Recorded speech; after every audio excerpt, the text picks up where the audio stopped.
Hey everybody, Grip here, and I'm down here in the basement workshop here at Grips Archery, and I'm getting ready to ghillie up this camouflage cobra hood. I'm going to spend the day, here it is July 1st, I'm going to spend the day working on getting this thing ghillied up for my bow hunting needs come this fall.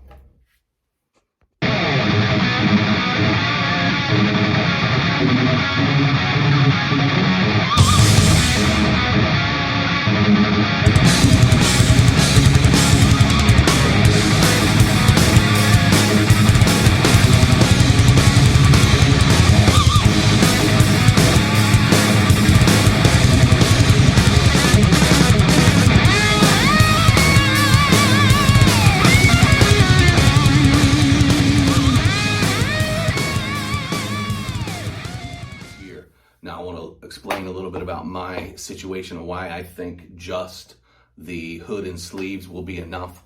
One of the farms I hunt here in Southern Ohio was hit about 10 years ago with a tornado, wiped out the majority of the trees that were on that property. The ash borer then came through a few years after that, and half of the trees that had made it through the tornado, they are dead and falling. So there's not a lot of trees to get in on this farm, and most of them you're very silhouetted because there's no cover, there are no other trees around you. So I started hunting on the ground a lot on that farm. They had a logging company the summer after the tornado.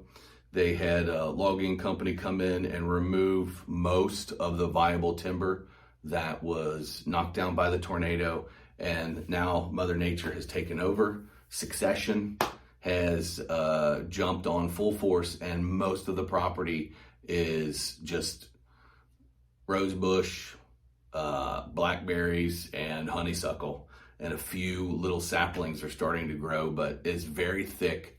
And most of the places that I need to set up on that property are down on the ground.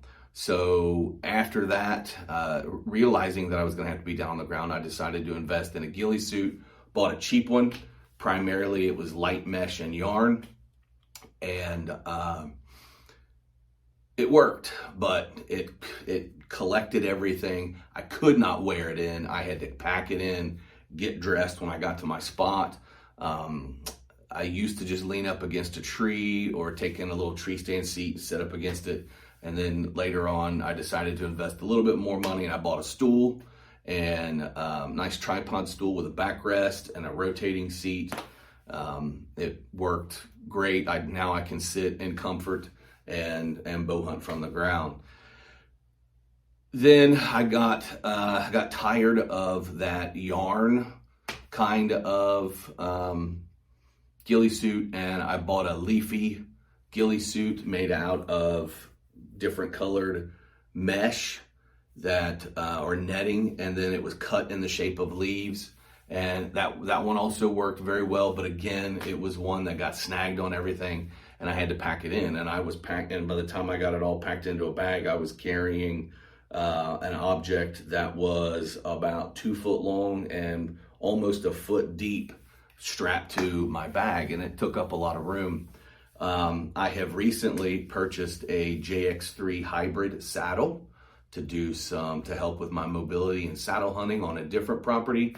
And it has come to my understanding that if you look at deer vision, the human outline is viewed as a predator. Deer do not have the visual acuity that we do.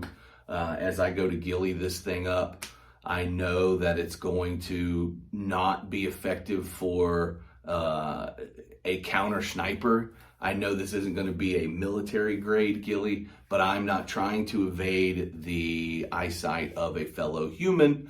I'm trying to evade the eyesight of the local whitetail population. And deer do not have the visual acuity that we do. They don't see things as sharply as we do. They're great at detecting movement, especially down on their level. As we all know, when you hunt from a tree, you get up out of their peripheral vision. They don't have the color vision that we do. They can't see hunter orange and things in that spectrum that our visual spectrum allows us to see. And they just don't have the visual acuity. They don't see things sharp enough. That's why you can be in your tree, be camouflaged and be still, and a deer will look at you and dismiss you as not a threat. Whereas we stand in the same spot, we can look up into the tree, we can tell that there's a human there, we know what brand of tree stand he's on, we know what brand of camo pattern he's wearing, what kind of bow he has. We can see all that detail. Deer can't. So I'm going to work on gillying up this hood, and it's July 1st, so I've got plenty of time to work on this. This hood is designed to have a cape attached to it.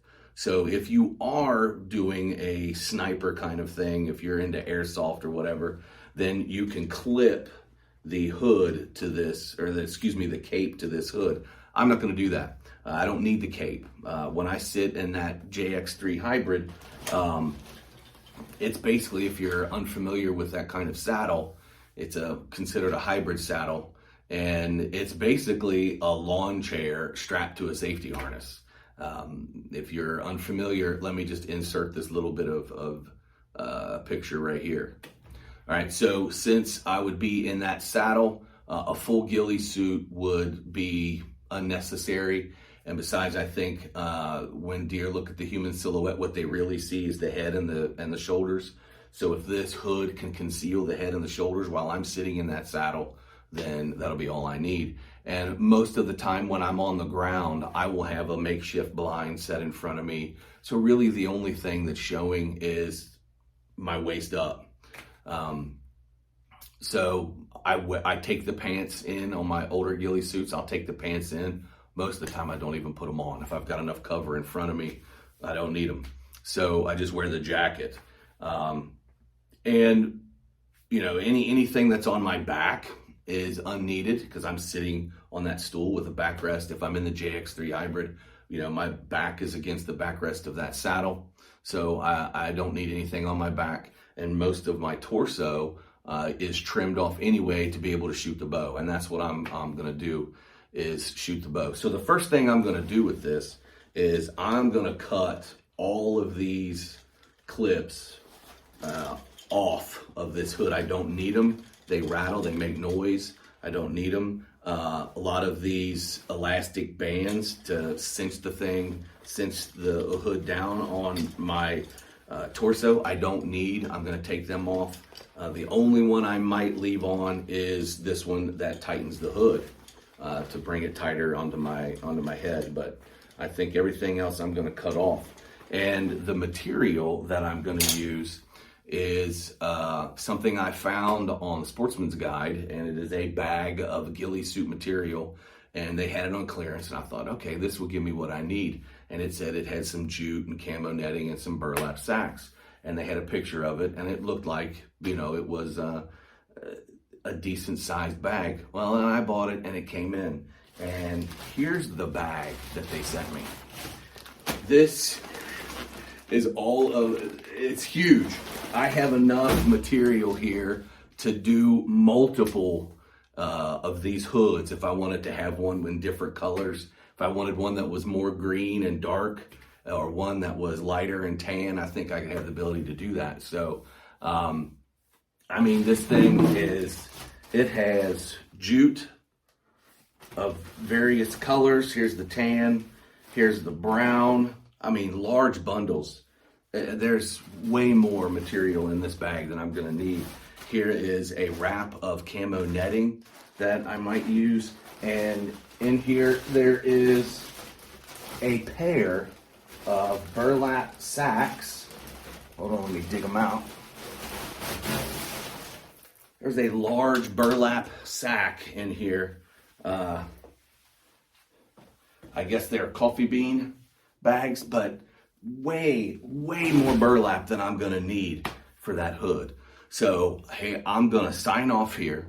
I'm going to go sit down in front of the TV. I might turn some tunes on, and I'm gonna start cutting burlap and separating jute. And what I wanna do is, when I tie the jute in, I'm gonna tie in bundles of 2 or 3 different colors, all at once. And I'll get some footage. I don't want to bore you with me running a pair of scissors, cutting the burlap sacks and the netting and whatnot.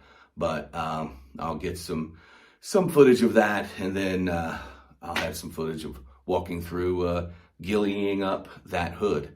And hopefully here at the end, I'll have a wonderful finished product. So, all right, guys, so I've moved out of the workroom where I've got a little bit more space to spread out and work on separating out the jute and cutting the burlap sacks, the coffee bean sacks. And I apologize. In there I said there was a pair. There's actually 3 burlap sacks, and I know I'm really not interested in using a lot of the blue and red sections of burlap, so I got plenty of room to cut around and not use the colors that I believe, especially the blue, that I want to stay away from. But I wanted to show you how the hood works here. You just put your arms in just like any other article of clothing, and you throw it on that way, and the hood comes up. And I'm gonna, Cam, you can see it comes equipped with the netting on it. So I'm gonna put some jute and maybe some burlap on that, and then some on the sleeves. This will leave my forearm clear, which is good for bow hunting. I have looked at the clearance when I have to wear a hat. Without the hat, when I turn to take an archery shot, the hood does not turn with me, so it obstructs my vision.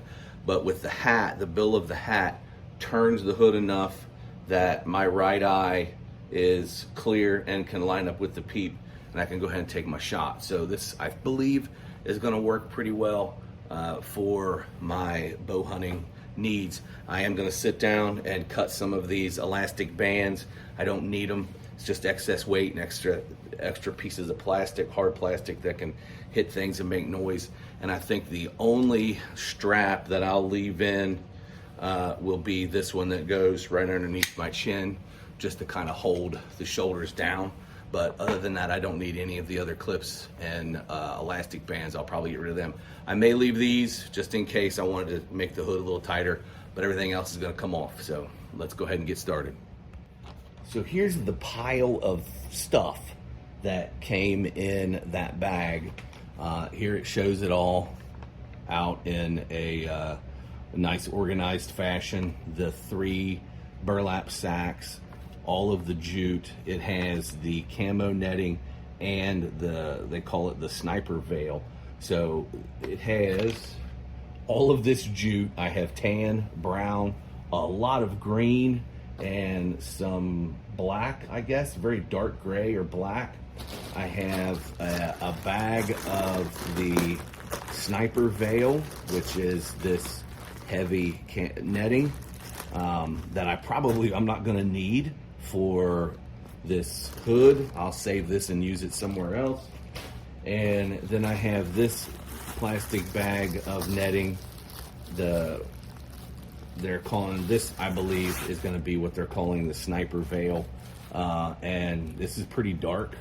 So I think what I'm going to do is make this mostly out of jute and use a few sections of burlap to tie in, to maybe cut them about 1 inch wide, maybe 8 to 10 inches long, and tie them in. But I think this ghillie suit is primarily going to be made up of mostly jute. And what I'm going to do is probably take a couple of each and put them all together, and then just tie in a section of jute that'll have a little bit of tan, a little bit of brown, a little bit of green, and a little bit of the black. And as you can see, I should have plenty to do this with. So let's go ahead and get started.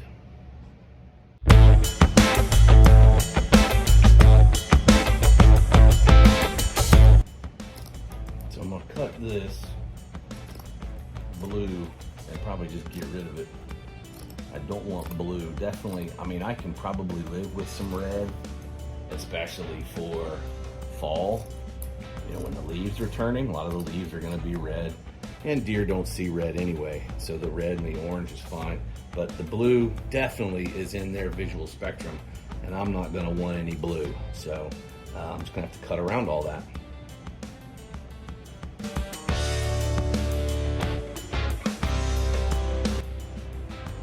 Still have a bean left in it.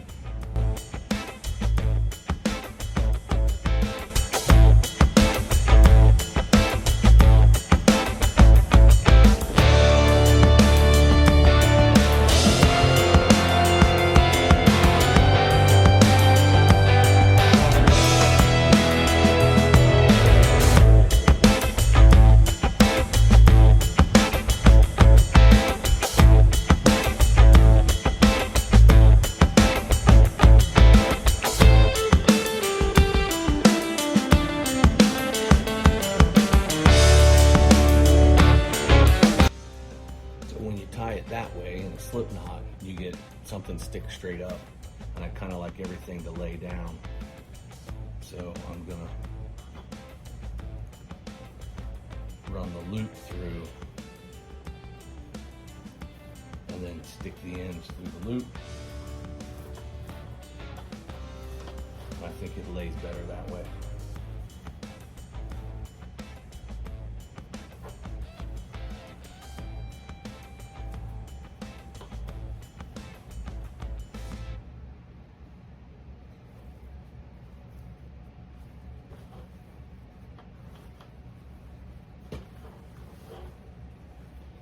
Probably too wide. I need a shorter piece, a thinner, not as wide.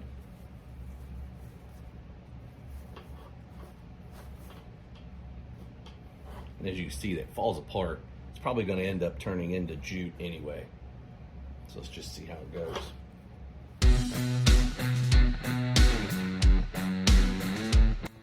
All right, got a little bit of jute sitting out here. Some of everything, some black, some brown, some green, and some tan. So let's start separating out a few strands, putting them together, and tying them in. So let's go to the jute tying montage.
So as you can probably tell, my technique, I thought about, doing one piece of brown and then doing a section of black and a section of green. And I thought, that seems pretty time consuming. Not that this isn't time consuming already, but my method here is I take a section of brown, maybe half a dozen, 8 strands worth of jute, and then I'll grab a different color. So I'll come over here and I'll grab a small section of the black, about the same.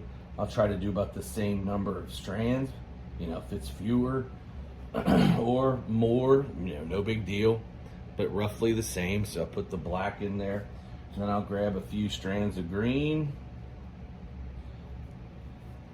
separate them, lay them across my hand there, try to get them all about the same length. And then I grab a section of tan. That's almost, it's a little too much, I think. Now, again, even if I left them all in there, I don't think it would make that big of a difference. And then I put them all four together, try to get them all about the same length. I'll make a loop.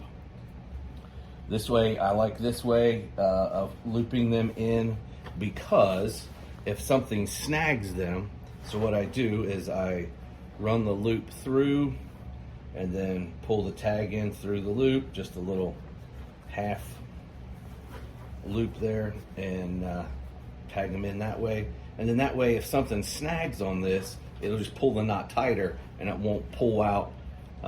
If you do just a little half slip knot, then it will pull the strands out, and I don't want that. I've spent all this time tying all these in. I want them to stay.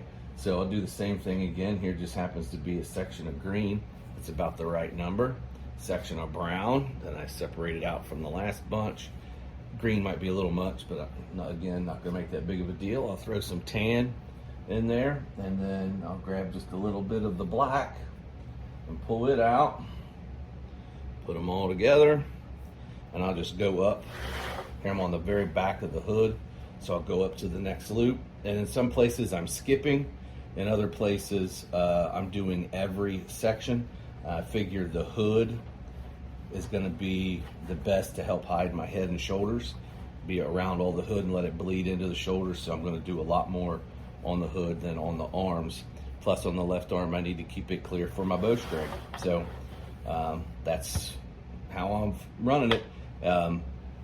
I trimmed the burlap. It was just a little too stiff. So after I tied them in, I left the same width of the knot, but I cut the sections, and hopefully they'll end up peeling. They'll probably peel out, and I'll lose the little strands in the middle, and this will just turn into long, very bright colored jute, and I'll just keep it in there and let it fray, and that should be no big deal. All right, so I'm gonna keep moving on. We're getting there. I'm about maybe to the halfway point. I've been working on it now for a couple hours, so we're getting there. Alright,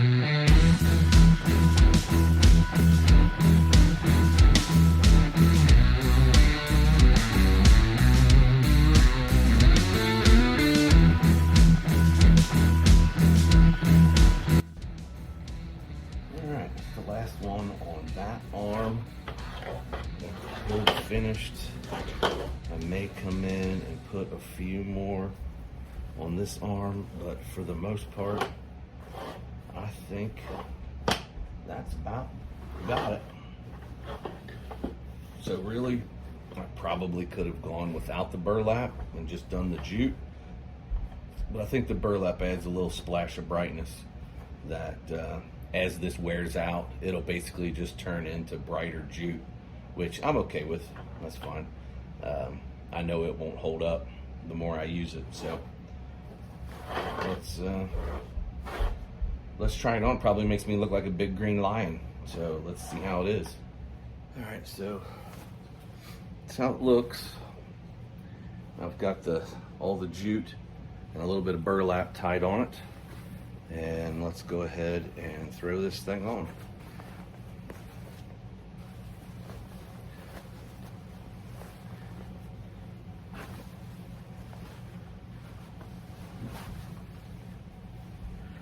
Flip that back like a rock star.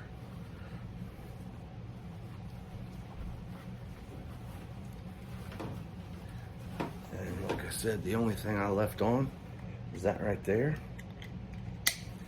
That strap I left on. And the only other thing I might have to do is when I get some more layers on, I've got a little bit of pinch in the armpit. I may have to cut the sleeves a little wider, but I think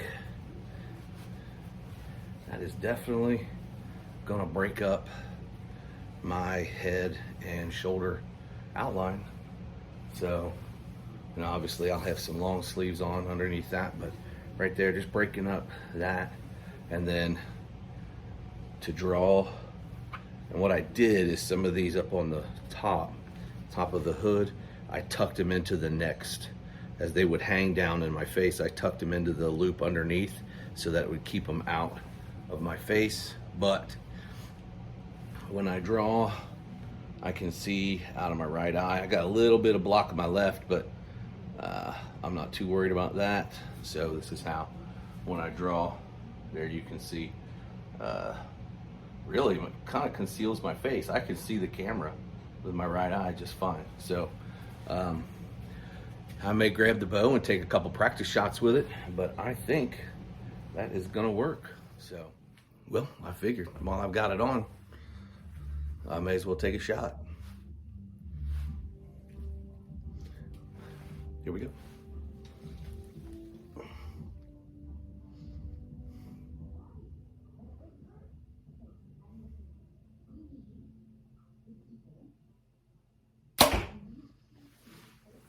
I can see the pins. It does block my left eye a little bit, but really all that does is take away my peripheral vision while I'm shooting. But I can see my pins. Everything was clear. There's nothing caught in some of my others. I get stuff caught in the draw stop, but since my left arm is clean and this is basically a short sleeve, it works out. I think this is going to be a good piece of equipment added to my camouflage repertoire. So, all right, everybody, thanks for tuning in. That's pretty much going to do it for the Ghille Hood build. I know it's going to make for a much smaller package to carry in. It fits into this pouch right here. You can see this is also a Army surplus, but the whole thing fits into that pouch, and that's going to be much easier to carry in than the full ghillie suit that I have been taking into the woods. So if you have any questions, go ahead and drop me a comment down below. I know the hood I got off of Amazon for about $42, and that bag of jute and that ghillie kit I think was off Sportsman's Guide for about the same price. So for under $100 and a few hours on a hot July afternoon, I was able to put that together, and I'm pretty pleased. I might end up buying another one and making one of different colors. I think I'm gonna do one that doesn't have any green in it. Just use the tan, brown, and black jute, see if I can have one, maybe be a little more effective for the later season, but I really don't think that it's gonna make that much of a difference, but it'll give me something else to do. So again, if you have any questions, drop a comment down below, and if not, I will see you guys in the deer woods. Before you get out of here, if you like what you saw, don't forget, click like and subscribe. I'll talk to you guys later.